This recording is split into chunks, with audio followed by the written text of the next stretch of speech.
Welcome বন্ধুরা, আমাদের কালো সর্ষে দিয়ে ইলিশ মাছ, কালো জিরে দিয়ে আমাদের ইলিশ মাছের ঝাল হচ্ছে, সেটাই আমাদের কাছে তুলে ধরছি।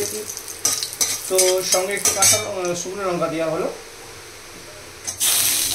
তো এবার একটু টমেটো দেওয়া হলো।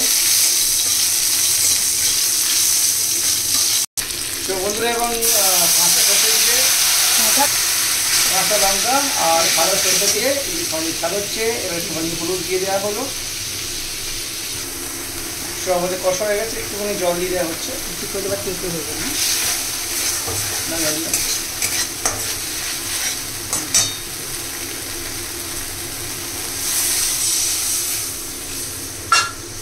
সো এবার এক এক করে ইলিশ মাছগুলো দিয়ে দেওয়া হচ্ছে।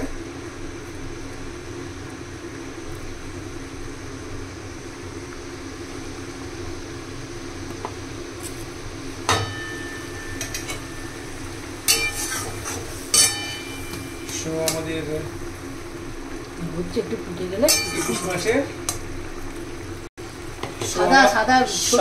আমাদের ইলিশ মাছের সাদা সর্ষে দিয়ে ঝাল it's taken ready, so ready to eat.